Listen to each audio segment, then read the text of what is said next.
അപ്പോൾ അതേ ഈ കാട് പിടിച്ചെടുക്കണം ഈ തോടിൻ്റെ നേരെ അക്കരെ കാണുന്ന ആ ഒരു ബിൽഡിങ്ങിൻ്റെ ഫ്രണ്ടിലായിട്ട് നമ്മൾ വീശാനായിട്ട് പോവാണ്. കുറച്ച് ദൂരം നമുക്ക് വണ്ടിയായി പോകണം, പിന്നെ വണ്ടി വെച്ച് നടന്നു പോകണം കേട്ടോ. അങ്ങ് വരെ വണ്ടി ചെല്ലിയല്ല. അപ്പോൾ ഇന്ന് നമ്മളിതേ മഴയുടെ ആ ഒരു ടൈമിൽ നമ്മൾ വീശാനായിട്ട് പോകണം. അപ്പോൾ മീൻ പിടിക്കാനുള്ള ആ ഒരു വൈബും കാര്യങ്ങളൊക്കെ ഇഷ്ടപ്പെടുന്നവർക്ക് വീഡിയോയിലേക്ക് സ്വാഗതം. വണ്ടി ഇവിടം വരെ വരുള്ളൂ. വണ്ടി ഇവിടെ വെച്ചിട്ട് ഇനി കുറച്ച് നടക്കാനുണ്ട്. നമുക്ക് നടന്നു വേണം പോകാനായിട്ട്. കാരണം അങ്ങേയറ്റം വരെ ഇത് ആളുകളൊന്നും താമസിക്കുന്ന വഴിയില്ല കേട്ടോ. അപ്പോൾ അതുകൊണ്ടാണ്. കാരണം ഇത് അങ്ങനെ കൃഷിക്കാരും അങ്ങനെ വീടുകളൊന്നും ഉള്ള സ്ഥലമൊന്നുമില്ല. അപ്പോൾ അതുകൊണ്ട് നമുക്ക് വണ്ടി അങ്ങ് വരെ പോയില്ല, പ്രത്യേകിച്ച് മഴക്കാലത്ത് ഒട്ടും പോയില്ല. നമ്മൾ നടന്നു വേണം പോകാനായിട്ട് കേട്ടോ. അപ്പോൾ അവിടെ ഈ മോട്ടർ ഉണ്ട്, അതായത് നമ്മൾ പാടത്തുനിന്ന് വെള്ളം അടിച്ച് പുറത്തേക്ക് ഇറക്കുന്ന മോട്ടറെ. അപ്പോൾ അതിൻ്റെ ഫ്രണ്ടിലായിട്ട് നമുക്ക് വീശാനൊക്കെ പറ്റും. മഴക്കാറ് കയറിയതുകൊണ്ട് തന്നെ നമ്മൾ വയമ്പും അല്ലെങ്കിൽ പള്ളത്തി അങ്ങനത്തെ കുഞ്ഞു കുഞ്ഞു മീനുകളുണ്ടല്ലോ, നമുക്ക് വറക്കാൻ പറ്റുന്ന അടിപൊളി മീനുകളൊക്കെ ഉണ്ട്. അപ്പോൾ അത് ലക്ഷ്യം വെച്ചിട്ടാണ് പോകുന്നത്. മഴയുള്ളപ്പോഴത്തേക്ക് നമ്മൾ മിക്കപ്പോഴും ഈ വീശാറിലാണ്. അപ്പോൾ ഇന്നത്തെ വീഡിയോ അതാണ്. അപ്പോൾ എല്ലാവർക്കും വീഡിയോയിലേക്ക് സ്വാഗതം കേട്ടോ. കൊല എടുത്താറുണ്ട്, വെട്ടി മാറ്റി വെച്ചിട്ടുണ്ട്. കാറ്റത്തൊടിഞ്ഞ് വീണ വാഴയൊക്കെ ഉണ്ട്. കൂടാ ആരെ ഇവിടെ കൊണ്ട് കൂടുക അയക്കാരി എവിടെ കൂടുതൽ ഈ സാധനം അതിനകത്ത് വലിഞ്ഞു കയറി കറക്റ്റായിട്ട്. വാഴയെല്ലാം ഒടിഞ്ഞു നോക്കാൻ മഴക്കാർ ഇപ്പം തന്നെ തകർക്കും എന്നുള്ള രീതിയിലായി. നമ്മളിതേ അവിടെ നിന്നാണ് കേട്ടോ വന്നത്. നേരെ അക്കരെ തോടിനക്കരെ അവിടെ പോയി അവിടെ നിന്ന് ഇങ്ങനെ കറങ്ങി നമ്മളിങ്ങനെ ഈ വഴി കൂടെ വന്നതാണ്. ഇവിടെ ഇത് കണ്ടോ, മഴയൊക്കെ പെയ്ത് കാറ്റൊക്കെ അടിച്ച് ഇതേ വാഴയൊക്കെ മൊത്തം ഒടിഞ്ഞ്. ഇതൊന്നും ആരും വരുന്ന വഴികളല്ല. ആകെ ഒന്നോ രണ്ടോ പേരൊക്കെ തന്നെ ഇതിലേ വരുള്ളൂ. ഇവിടെ ഈ മോട്ടോർ ഓടിക്കാനും അതിനുള്ള ആളുകളൊക്കെ മാത്രമേ വരുള്ളൂ കേട്ടോ. ഞങ്ങളേതായാലും ഒന്ന് വീശി നോക്കാൻ നിർത്തിട്ടാണ്. കഴിഞ്ഞ ഒരാഴ്ച കൊണ്ട് നല്ല രീതിയിലുള്ള മഴ പെയ്തിട്ടുള്ളതുണ്ട്. തോട്ടിലേക്ക് വെള്ളം കയറിയൊക്കെ നോക്കി നല്ല കാര്യമായിട്ടുള്ള വെള്ളമാണ്. ഈ വഴി ഇങ്ങനെ വീടും കാര്യങ്ങളൊന്നും ഇല്ലാത്ത, ഇവിടെ ഈ കൃഷി മോട്ടർ മാത്രമേ ഉള്ളൂ. ഈ സൈഡിൽ വീടുകളൊന്നുമില്ല. ഇങ്ങോട്ടൊന്നും അധികം ആളുകളൊന്നും വരികയില്ല. നമ്മളത് ഈ മോട്ടറിൻ്റെ ഫ്രണ്ടിൽ നമ്മൾ വീശാനായിട്ട് വന്നാണ്. ഇവിടെ ആകുമ്പോൾ നമുക്ക് മോട്ടർ ഓടിക്കണോണ്ട് മീൻ കയറി വരും. ചെറിയ പൊടിമീനും വയമ്പും കാര്യങ്ങളൊക്കെ ആയിരിക്കും. നമുക്ക് വീശി നോക്കാം. നല്ല ഇത് വേനൽക്കാലമൊക്കെ ആണെങ്കിൽ നല്ല അടിപൊളി സ്ഥലമാണ്. ശരിക്കും പറഞ്ഞാൽ മഴക്കാലത്ത് മാത്രമാണ് കേട്ടോ നമ്മളിതിലെ വരാറുള്ളത്. അല്ലെങ്കിൽ നമ്മളിതിലെ വരാറില്ല. എല്ലാ വർഷവും മഴയാകുമ്പോൾ മാത്രം വീശാനായിട്ട് മാത്രമാണ് ഈ ഒരു വഴിയിലേക്ക് വരുന്നത് കേട്ടോ. ഇവിടെ ഈ ഭാഗത്ത് റിസോർട്ടുള്ളതാണത് ആ കാണുന്നത് കേട്ടോ. അവിടെ റിസോർട്ടുണ്ട്. ഇവിടെയാണ് നമ്മളിത് വീശാനായിട്ട് വന്നിട്ടുള്ളത്. ഇവിടെ മോട്ടർ അടിച്ചിട്ട് വെള്ളം ഒന്ന് പോകുന്ന സ്ഥലമാണ്. അപ്പോൾ ഇവിടെ നമുക്ക് വീശാം. ഇത് പാടത്ത് കൃഷിയും സംഭവമൊക്കെ എൻ്റെ മോട്ടർ വെള്ളം വലിച്ചിടുന്ന മോട്ടറും സംഭവമൊക്കെ കേട്ടോ. ഇതുണ്ട് ഇവിടെ കയറുന്ന കാണാൻ പറ്റും. ഇതാണ് അതിൻ്റെ സിസ്റ്റം. വെള്ളവും ഇതിനകത്ത് നിറഞ്ഞു വരുന്ന വെള്ളം കംപ്ലീറ്റ് അടിച്ച് പമ്പ് ചെയ്ത് പുറത്തേക്ക് തോട്ടിലേക്ക് കളയും. ഇതാണ് എൻ്റെ സെറ്റപ്പ്. ഇവിടെ അതിൻ്റെ 11 kV ലൈനും അതിൻ്റെ ട്രാൻസ്ഫോർമറും കറണ്ടും സെറ്റപ്പൊക്കെ ഭയങ്കര ഹൈ ഫോഴ്സുള്ള കറണ്ടും കാര്യങ്ങളൊക്കെ. 3 ഫേസ് ലൈനാണ് വരുന്നത്. ഇത് പാടത്തുനിന്ന് വെള്ളം കയറി വരുന്ന ആ ഒരു ചാലാണ്. എന്ന് വെച്ച് കഴിഞ്ഞാൽ പാടത്തുനിന്ന് വെള്ളം കയറി വരുന്ന വെള്ളം വലിച്ചെടുക്കുന്ന ഒരു വലിയ തോട്. അവിടെ നിന്നാണ് ഈ വെള്ളം പുറത്തേക്ക് അടിച്ച് വേണം. ഇത് ഈ കംപ്ലീറ്റ് വലിയ പാടത്തിൻ്റെ അങ്ങോളം ഇങ്ങോളം ഇങ്ങനെ തോടുണ്ട്. അപ്പോൾ ഇതിലിങ്ങനെ വെള്ളം നിറയുമ്പോഴത്തേക്കും അടിച്ചു കളയും. ഇത് ഞാൻ പറഞ്ഞ റിസോർട്ടുണ്ടോ, ആ റിസോർട്ടിനോട് നിങ്ങളുടെ നല്ല വ്യൂ ആയിരിക്കും കേട്ടോ. കാര്യം ഇവിടെ കൃഷിയൊക്കെ കഴിക്കുമ്പോൾ കംപ്ലീറ്റ് പാടം വയലും സെറ്റപ്പൊക്കെ ആയിരിക്കും. നമുക്ക് വീശെടുത്ത് വല്ലതും കിട്ടണമെന്ന് നോക്കാം. ഇവിടെ ഒരു പടത ചുമ്മാ വലിച്ച് കെട്ടിക്കഴിഞ്ഞാൽ വയമ്പ് ചാടി കയറി വരും. കുഞ്ഞു കുഞ്ഞു മീനുകളൊക്കെ ചാടി കയറി വരും. അവൻ ആദ്യത്തെ വല വീശണം, വല്ല കിട്ടണമെന്നാ വയമ്പുണ്ട് കേട്ടോ. അങ്ങനെ നമ്മുടെ ഒന്നാമത്തെ വലയ്ക്ക് തന്നെ വലിയ കുഴപ്പമില്ലാത്ത രീതിയിൽ നമുക്ക് വയമ്പും കാര്യങ്ങളൊക്കെ കിട്ടിയിട്ടുണ്ട്. പിന്നെ അതുപോലെ തന്നെ കൂരി എന്ന് പറയുന്ന മീനുണ്ട് കേട്ടോ. ഇവിടെ നമ്മുടെ നാട്ടിൽ കച്ചിക്കൂരി എന്നൊക്കെ പറയും ഈ ഒരു മീൻ. അപ്പോൾ അതും കിട്ടിയിട്ടുണ്ട്. അതിൻ്റെ കൊമ്പ് ഭയങ്കര സീനാണ്. അപ്പോൾ ആ ഒരു കൊമ്പ് ഒടിച്ചിട്ട് വേണം നമുക്ക് എടുക്കാനായിട്ട് കേട്ടോ. ദേവൻ കൊമ്പൊക്കെ ഒടിച്ചിട്ട് എടുക്കുന്നുണ്ട്. അത് എടുക്കണ പ്രത്യേക കഴിവൊക്കെ വേണം. ഇല്ലെന്നുണ്ടെങ്കിൽ നമ്മുടെ കയ്യിലൊക്കെ കുത്തിക്കയറും. നല്ല രീതിയിൽ കൈയൊക്കെ മുറിയും കേട്ടോ. നല്ല ബ്ലേഡ് ഉള്ള പോലെ ആ ഒരു രീതിയിൽ തന്നെ മുറിയും കേട്ടോ. അതേ ആ മീനൊക്കെ നമ്മൾ കിട്ടിയിട്ടുണ്ട്. ഇപ്പോൾ നമുക്ക് രണ്ടാമത്തെ വല വീശിയിട്ട് നമുക്ക് നോക്കാം. ഓരോ വല വീശി വലിക്കുമ്പോഴും നമുക്ക് ഓരോ ഹോപ്പാണ്. കൂടുതൽ മീൻ അല്ലെങ്കിൽ വലിയ മീനൊക്കെ ഉണ്ടാവും എന്നുള്ള പ്രതീക്ഷയിലാണ് നമ്മൾ വീശുന്നത് കേട്ടോ. അപ്പോൾ മീൻപിടുത്തം അങ്ങനെയാണ്. നമുക്ക് കിട്ടിയാൽ കിട്ടി, കിട്ടിയില്ലെങ്കിൽ എന്ന് പറഞ്ഞ പോലെയാണ്. അങ്ങനെ നമ്മളിത് രണ്ടാമത്തെ വല നിറച്ചും നമുക്ക് വയമ്പ് കിട്ടിയിട്ടുണ്ട്. നമ്മൾ ഈ ഒരു മീൻ പ്രതീക്ഷയാണ് വന്നിട്ടുള്ളത്. നമ്മുടെ ഈ ഒരു ചാനലിൽ ഇതിനു മുമ്പ് ഇഷ്ടംപോലെ വയമ്പ് പിടിക്കാൻ പോയ വീഡിയോയും കാര്യങ്ങളൊക്കെ ഇട്ടിട്ടുണ്ട് കേട്ടോ. നിങ്ങൾക്ക് ചെക്ക് ചെയ്ത് നോക്കി കഴിഞ്ഞാൽ അറിയാൻ പറ്റും. ഇതിപ്പോൾ നമുക്ക് കുറഞ്ഞ് പെറുക്കിയെടുക്കാനുള്ള ബുദ്ധിമുട്ടുണ്ട്. നേരെ ബക്കറ്റിലേക്ക് തന്നെ ഇട്ടിട്ട് കുടഞ്ഞു കഴിഞ്ഞാണല്ലോ. വേറെ ചപ്പയോറോ വലകളോ ഒന്നും ഇല്ലാത്തതുകൊണ്ട് തന്നെ നമുക്ക് ഇഷ്ടംപോലെ മീൻ അതിനകത്ത് നമുക്ക് നേരെ തന്നെ നമുക്ക് ബക്കറ്റിലേക്ക് വീഴും. പാടത്തുനിന്ന് വെള്ളം പറ്റിക്കാനായിട്ട് മോട്ടോർ ഓടിക്കുന്നുണ്ട് കേട്ടോ. ഇങ്ങനെ മോട്ടോർ ഓടിച്ചാൽ മാത്രമാണ് നമുക്ക് വീശി കഴിഞ്ഞ് ഇവിടെ നിന്ന് മീൻ കിട്ടുള്ളൂ. മോട്ടോർ ഓടിക്കുന്നില്ലെങ്കിൽ നമുക്ക് മീൻ കിട്ടത്തില്ല. അപ്പോൾ കറണ്ടുള്ള സമയത്ത് മോട്ടോർ ഓടുന്ന സമയത്ത് മാത്രം വന്നാലേ നമുക്ക് വീശാൻ പറ്റുള്ളൂ.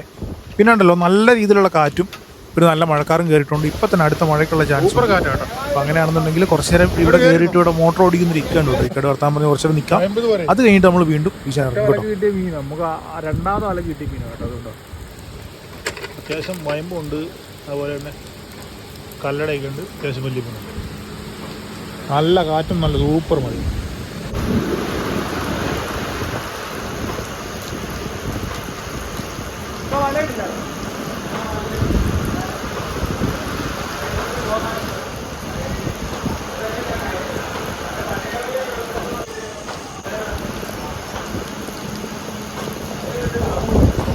ശരിക്കും ഉണ്ടല്ലോ, മഴക്കാലത്ത് ഇതുപോലെ മീൻ പിടിക്കാൻ പോയിട്ടുള്ളവർക്കാണ് അതിൻ്റെ ഒരു വൈബ് എന്താണെന്ന് ശരിക്കും അറിയാൻ പറ്റുള്ളൂ. നമ്മൾ ഈ പലരും പോയിട്ടുള്ളവരായിരിക്കും. നിങ്ങളുടെ അഭിപ്രായങ്ങൾ എന്താണെങ്കിലും കമൻറ്റ് ചെയ്യാൻ മറക്കരുത്. ഇവിടെ നമുക്ക് മീൻ കിട്ടിയോ ഇല്ലേ എന്നുള്ളതല്ല, നമ്മൾ ആ ഒരു മൊമെൻറ്റ് നമ്മൾ അടിപൊളിയായിട്ട് എൻജോയ് ചെയ്യുക എന്നുള്ളതാണ്. കാരണം മൺസൂണിലെ ആ ഒരു ഫിഷിംഗ് എന്ന് പറഞ്ഞു കഴിഞ്ഞാൽ കേരളത്തിലുള്ള എല്ലാ പിള്ളേർക്കും അറിയാം. എല്ലാവരും അതുപോലെ മഴയത്ത് മീൻ പിടിക്കാനും കാര്യങ്ങൾക്കൊക്കെ പോകുന്നവരാണ്. വീഡിയോ കണ്ടുകൊണ്ടിരിക്കുന്ന എല്ലാവരോടും എനിക്ക് പറയാനുള്ളത്, നിങ്ങൾക്ക് ഇതുപോലത്തെ ഫിഷിംഗ് വീഡിയോ വൈബൊക്കെ ഇഷ്ടമാവുകയാണെന്നുണ്ടെങ്കിൽ നമ്മുടെ ചാനൽ സബ്സ്ക്രൈബ് ചെയ്യാനും പിന്നെ ലൈക്ക് ചെയ്യാനും അഭിപ്രായങ്ങൾ കമൻറ്റ് ചെയ്യാനും മറക്കല്ല കേട്ടോ. അങ്ങനെ നമുക്ക് ഓരോ വലയിലും നമുക്ക് നിറച്ച് വയമ്പൊന്നും കിട്ടുന്നുണ്ട്. അത്യാവശ്യം നല്ല വലിപ്പമുള്ള വയമ്പാണ് കേട്ടോ. അപ്പോൾ അതുകൊണ്ട് തന്നെ നമുക്ക് വറുക്കാനും കറി വെക്കാനൊക്കെ നല്ല ടേസ്റ്റ് ആയിരിക്കും. പിന്നെ നമുക്ക് വെട്ടിയെടുക്കാനൊക്കെ എളുപ്പമാണ് കേട്ടോ. ചെറിയ മീനാണെങ്കിൽ നമുക്ക് വെട്ടാൻ പാട്, എന്നാലും ഇത് നമുക്ക് ഈസി ആയിട്ട് വെട്ടിയെടുക്കാം. അത്യാവശ്യം നല്ല വലിപ്പമുള്ള വയമ്പാണ് കേട്ടോ. അടുത്ത മഴ വന്നിട്ടുണ്ട്. അപ്പോൾ ഇനി അടുത്ത മഴ കഴിയുമ്പോൾ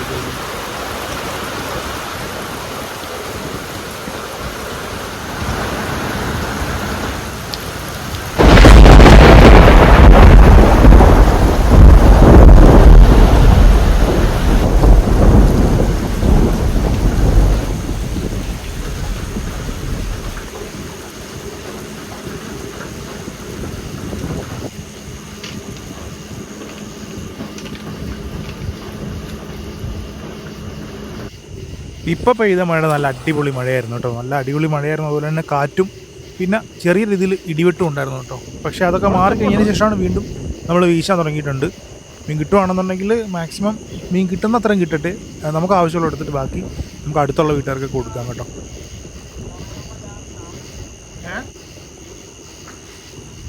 ഇനിയിപ്പോൾ മഴക്കാലം തുടങ്ങിയതുകൊണ്ട് തന്നെ എല്ലായിടത്തും മീൻ പിടുത്തവും കാര്യങ്ങളൊക്കെ ആയിരിക്കും കേട്ടോ. എല്ലാം നല്ല മഴവെള്ളം വരുമ്പോഴത്തേക്കും എല്ലാ തോടുകളിലുള്ള നല്ല മീനുകളും വലിയ വലിയ മീനുകളും എല്ലാം തന്നെ ഈ പുതിയ വെള്ളം വരുമ്പോൾ അതിൻ്റെ ആ ഒരു ഇതിലേക്ക് ചാടിക്കറി വരും കേട്ടോ. അത് നിങ്ങൾക്ക് ഭയങ്കര സന്തോഷമാവും.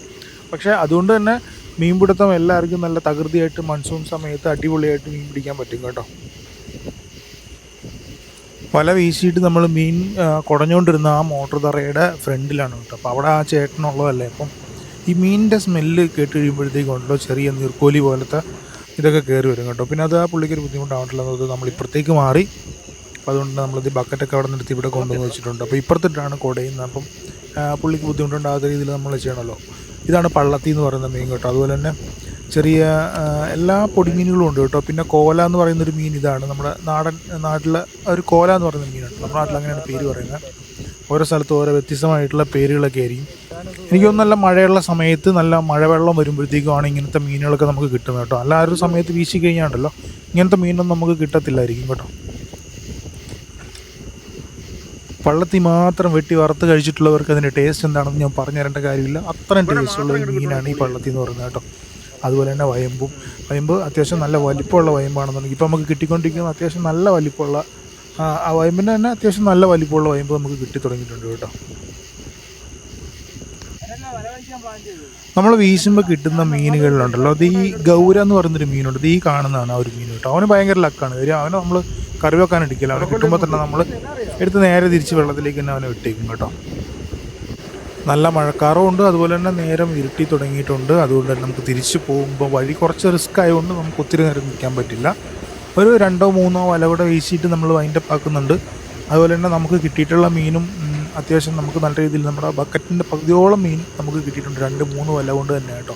അപ്പോൾ അതുപോലെ നമുക്ക് മീൻ കിട്ടിയിട്ടുണ്ട്. അപ്പോൾ നമുക്ക് കിട്ടുന്ന മീൻ മാക്സിമം നമ്മൾ പിടിച്ചാണ് ഇവിടുന്ന് പോകുന്നത് കേട്ടോ. അതായത് നമുക്ക് അടുത്തുള്ള വീട്ടുകാർക്കൊക്കെ നമുക്ക് കൊടുക്കാം. പിന്നെ നമുക്ക് വെറുതെ കളയണ്ടല്ലോ, നമ്മൾ പിടിച്ചു കൊണ്ടുവന്നല്ലേ. അപ്പം വലിയ വയമ്പും കൂടെ ആയതുകൊണ്ട് ആർക്കെങ്കിലും കൊടുത്തു കഴിഞ്ഞാൽ അവർ കൊണ്ടുപോയിക്കോളും കേട്ടോ. അത്യാവശ്യം നല്ല വലിപ്പമുള്ള വയമ്പാണ് നമുക്ക് കിട്ടിയിട്ടുള്ളത് കേട്ടോ. പിന്നെ ഇതുങ്ങൾ വരുമ്പോൾ ഉണ്ടല്ലോ കൂട്ടം കൂടിയായിരിക്കും വരുന്നത്. അതുകൊണ്ട് തന്നെ നമുക്ക് വീശി കഴിഞ്ഞാൽ നമുക്ക് നിറച്ച് മീൻ കിട്ടും. നല്ല കൂട്ടത്തിലേക്കാണ് വീശുന്നതെങ്കിൽ നമുക്ക് വല നിറച്ചും ഈ ഒരു മീൻ കിട്ടും കേട്ടോ. ഒന്നും ഇല്ലെങ്കിൽ നമ്മൾ 1-2 വല വീശിയിട്ട് നമ്മൾ ഈ ഏരിയ വിടും. ഇപ്പോൾ നമുക്ക് മീൻ ഓരോ വലയ്ക്കും നമുക്ക് ഇഷ്ടംപോലെ മീൻ കിട്ടുന്നതുകൊണ്ടുണ്ടല്ലോ നമുക്ക് വീണ്ടും വീണ്ടും വീശാനുള്ള ഒരു ഇൻട്രസ്റ്റ് കൂടും കേട്ടോ. പിന്നെ നമുക്ക് വയമ്പ് കിട്ടുന്നതാണെന്നുണ്ടെങ്കിൽ അത്യാവശ്യം നല്ല വലിപ്പമുള്ള വയമ്പാണ് നമുക്ക് കിട്ടുന്നത് കേട്ടോ. അപ്പോൾ അതുകൊണ്ട് തന്നെ നമ്മൾ ആദ്യം പറഞ്ഞ പോലെ തന്നെ ആർക്കെങ്കിലുമൊക്കെ ആവശ്യമുള്ളവർക്ക് നമുക്ക് കൊടുക്കുകയും ചെയ്യാം, നമുക്ക് ആവശ്യമുള്ള എടുക്കുകയും ചെയ്യാം കേട്ടോ. കിട്ടുമ്പോൾ മാത്രമാണ് നമുക്കിതൊക്കെ വീശെടുക്കാൻ പറ്റുള്ളൂ കേട്ടോ. എപ്പോഴും കിട്ടുന്നൊരു സാധനമല്ല, അതുകൊണ്ടാണ് കേട്ടോ. നമുക്ക് ഒത്തിരി നമ്മൾ വറുക്കുകയും കറിയൊക്കെ ചെയ്ത് കഴിഞ്ഞാൽ നമുക്ക് വല്ലാണ്ട് ഇതാവും. കുറേ നമ്മൾ കഴിച്ച് കഴിയുമ്പോഴത്തേക്ക് നമുക്ക് ബുദ്ധിമുട്ടാകും കേട്ടോ. കുറേ നാൾ കൂടിയിട്ടൊക്കെ കഴിക്കുമ്പോൾ ഈ മീനിനൊക്കെ നല്ല ടേസ്റ്റാണ് കേട്ടോ. കഴിച്ചിട്ടുള്ളവർക്ക് അറിയാൻ പറ്റും. നമ്മുടെ ഈ ഒരു ഏരിയ എന്ന് പറയുന്നത് തന്നെ കിലോമീറ്ററുകളോളം ചുറ്റളവിൽ നെൽകൃഷി ചെയ്യുന്ന പാടങ്ങളുള്ള ഏരിയയാണ് കേട്ടോ. അപ്പോൾ ഈ ഒരു സമയം എന്ന് പറഞ്ഞാൽ കൃഷികളെല്ലാം കഴിഞ്ഞിട്ട് കംപ്ലീറ്റ് വെള്ളം കയറ്റി മുക്കിയിട്ടിരിക്കുന്ന ഒരു സമയമായിരിക്കും ഈ ഒരു മഴയുടെ സമയം എന്ന് പറഞ്ഞാൽ കേട്ടോ. ഇനിയിപ്പോൾ ഒരു ജൂൺ മാസം പകുതിയൊക്കെ ആകുമ്പോഴത്തേക്കും എല്ലാ പാടങ്ങളും വറ്റിച്ച് നമ്മുടെ വീണ്ടും കൃഷി തുടങ്ങുന്ന ഒരു സമയം കേട്ടോ. അപ്പോൾ ആ ഒരു സമയമാകുമ്പോഴത്തേക്കും ഈ തോടുകളിലുള്ള കംപ്ലീറ്റ് മീനുകളെല്ലാം തന്നെ ഈ പാടങ്ങളിലൊക്കെ കയറി വലുതായി കിടക്കുന്നൊരു സമയമായിരിക്കും കേട്ടോ. പിന്നെ പാടം പറ്റിക്കുന്ന സമയത്താകുമ്പോഴത്തേക്കും ഒരുപാട് മീൻപിടുത്തക്കാരും അതുപോലെ നാട്ടുകാരും ഇതുപോലെ നമ്മളെപ്പോലെ വീശാൻ വരുന്നവർ മീൻ പിടിക്കാൻ വരുന്നവരൊക്കെ വന്നിട്ട് ഇഷ്ടം പോലെ മീനുകളൊക്കെ പിടിച്ച് കൊണ്ടുപോകുന്നൊരു സ്ഥലമാണ് ഈ ഒരു സ്ഥലം എന്ന് പറഞ്ഞാൽ കേട്ടോ. അപ്പോൾ അങ്ങനെ കൃഷി പോലെ തന്നെ മീൻപിടുത്തങ്ങൾക്കും വലിയ പ്രാധാന്യമുള്ള ഏരിയയാണ് നമ്മുടെ ഈ ലൊക്കേഷൻ എന്ന് പറയുന്നത്. നമ്മൾ വന്നിട്ട് ദേ ഇവിടെ ആവശ്യത്തിന് മീൻ പിടിച്ചിട്ടുണ്ട്. ഒരു ബക്കറ്റ് നിറയെ മീൻ കിട്ടിയിട്ടുണ്ട്. നമ്മുടെ ആ ഒരു ഓട്ടോതറയിലുള്ള ആ ഒരു ചേട്ടനോട് ചോദിച്ചപ്പോൾ പുള്ളിക്ക് വേണ്ടെന്നാണ് പറഞ്ഞ് ഇനിയിപ്പോൾ നമ്മുടെ വീടിൻ്റെ അടുത്തുള്ള കുറച്ച് ആൾക്കാർക്കൊക്കെ കൊണ്ട് കൊടുക്കുക. എന്നിട്ട് നമുക്ക് ആവശ്യമുള്ളത് വറുക്കാനുള്ളതും കറി വെക്കാനുള്ളതും ഒക്കെ ആയിട്ട് നമ്മൾ പതുക്കെ തിരിക്കുകയാണ്. സമയം നല്ല രീതിയിൽ ഇരുട്ടി തുടങ്ങിയിട്ടുണ്ട്. നല്ല പിടയ്ക്കുന്ന വയമ്പുമായിട്ട് നമുക്ക് ഇനി നേരെ വീട്ടിലേക്ക് പോകാം. ചെന്ന് വലയൊക്കെ കഴുകി തൂക്കി ഒക്കെ ഇടുക. അതിനുശേഷം ആ മീൻ നമുക്ക് ആവശ്യമുള്ള എടുത്ത് മാറ്റിയതിന് ശേഷം ആർക്കെങ്കിലും വേണമെന്നുണ്ടെങ്കിൽ കൊടുക്കാൻ നമ്മൾ തീർച്ചയായിട്ടും കളയത്തില്ല. നമ്മൾ ഇത്രയും വീശി എടുത്തല്ലേ, അപ്പോൾ അതുകൊണ്ട് ആർക്കെങ്കിലുമൊക്കെ കൊടുക്കാം കേട്ടോ. അപ്പം നേരെ വീട്ടിലേക്ക് പോവാണ്. പോകുന്ന വഴി നിങ്ങൾ കണ്ടല്ലോ, കുറച്ച് റിസ്ക് ആയിട്ടുള്ള വഴിയാണ്. കാരണം വീടും ആൾതാമസമൊന്നും ഇല്ലാത്ത ഏരിയ ആയതുകൊണ്ട് തന്നെ ഒരുപാട് കാടൊക്കെ കയറി കിടക്കുന്നുണ്ട്. പിന്നെ മഴയും തണുപ്പൊക്കെ ആയതുകൊണ്ട് തന്നെ പാമ്പ് അങ്ങനെയുള്ള സംഭവമൊക്കെ ഉണ്ടാകും കേട്ടോ. നമുക്ക് പ്രശ്നങ്ങളൊക്കെ ഉണ്ട്. നമ്മൾ സൂക്ഷിച്ച് പോയില്ലെങ്കിൽ നമുക്ക് പണി കിട്ടും. അപ്പോൾ അതുകൊണ്ടാണ് നമ്മൾ നേരത്തെ വൈൻഡപ്പ് ആക്കിയിട്ടുള്ളത്. പിന്നെ ഉണ്ടല്ലോ ഒരു പ്രധാനപ്പെട്ട കാര്യം ഇവിടെ പറയാനായിട്ട് വിട്ടുപോയി കേട്ടോ. ഈ ഒരു വയമ്പുണ്ടല്ലോ നല്ല മുളകിട്ട് കറി വെക്കണം കേട്ടോ. മുളകിട്ട് കറി വെച്ചിട്ട് നല്ല അടിപൊളിയായിട്ട് പിന്നെ കുറച്ച് എണ്ണയിൽ നമ്മൾ അടിപൊളിയായിട്ട് വറുത്തെടുക്കുക. വറുത്തും കൂടി എടുത്തതിന് ശേഷം നല്ല അടിപൊളി കപ്പ ഉണ്ടെങ്കിൽ കപ്പ വേവിച്ച് പിന്നെ കുറച്ച് ചോറും അതിൻ്റെ കൂട്ടത്തിൽ വയമ്പ് കറിയും വയമ്പ് വറുത്തൊക്കെ കൂട്ടിയിട്ട് കഴിക്കുന്ന കാര്യം നിങ്ങളൊന്ന് ആലോചിച്ച് നോക്കി. അടിപൊളിയല്ലേ? അപ്പോൾ ഇതൊക്കെ നമുക്കറിയാവുന്നതുകൊണ്ടാണ് നമ്മൾ ഈ ഒരു മൺസൂൺ സമയത്തൊക്കെ വീശാനായിട്ട് പോകുന്നത്. നിങ്ങൾ അടുത്തുള്ള സ്ഥലങ്ങളൊക്കെ വീശാനായിട്ട് പോവുക, മീൻ പിടിക്കാനൊക്കെ പോവുക. ഇത്തരം മൊമെൻറ്റുകൾ എൻജോയ് ചെയ്യുക. വീഡിയോ ഇഷ്ടമാണെന്നുണ്ടെങ്കിൽ ലൈക്ക് ചെയ്യാനും ഷെയർ ചെയ്യണം, സബ്സ്ക്രൈബ് ചെയ്യാനും മറക്കരുത്. അടുത്ത വീഡിയോ കാണാം. ബൈ.